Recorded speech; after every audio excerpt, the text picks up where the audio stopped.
పరిపాలన చేతగాక తప్పుడు కేసులతోటి కాలక్షేపం చేస్తున్న టీడీపీ ప్రభుత్వం అధికార మదంతోటి విర్రవీగుతున్న వీరికి ప్రజలు సమయం వచ్చినప్పుడు తప్పకుండా తగు రీతిలో సమాధానం చెప్పడానికి సిద్ధంగా ఉన్నారని చెప్పిన మాజీ వైద్య ఆరోగ్య శాఖ మంత్రివర్యులు శ్రీమతి విడుదల రజని.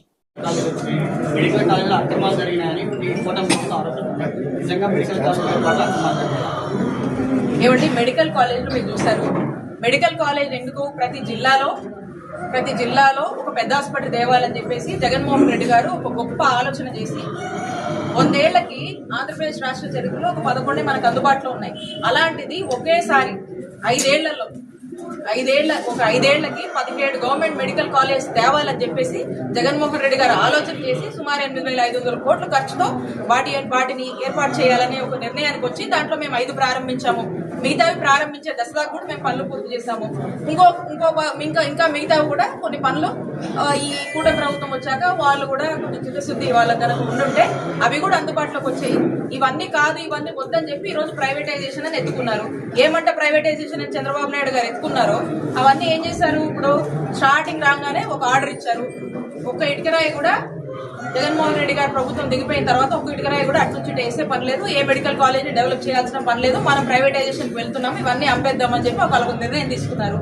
దాన్నే మళ్ళీ బహిరంగంగా వాళ్ళ ప్రొసీజర్ ఏదైతే ఉందో ఆ విధంగానే చెప్తూ ప్రిపేర్ చేస్తూ వచ్చి ఇక ఇక్కడ మా మీద లేనిపోని నిందలు, మేము ఇంత ఇన్ఫ్రాస్ట్రక్చర్ చేసినా లేవు అని అలాంటి గోబల్స్ ప్రచారాలు పుట్టించి వీటిని అంపేయడానికి ఒక స్కెచ్ చేసి ఒక పెద్ద స్కామ్ కి తెరలేపారు.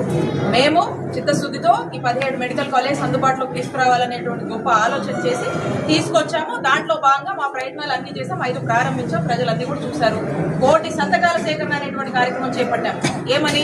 ప్రైవేటైజేషన్ తప్పని, ప్రైవేటైజేషన్ చేస్తే రాష్ట్ర ప్రజలకు ఇబ్బంది అని చెప్పి 1,000 సంతకాలు చేయించి, అంటే ప్రజలే స్వచ్ఛందంగా మేము ఒక కార్యక్రమాన్ని చేపడితే వాళ్ళందరూ కూడా పార్టిసిపేట్ చేసి దాన్ని విజయవంతం చేశారు. అవన్నీ విషయాలు కూడా గవర్నర్ గారికి చెప్పాము.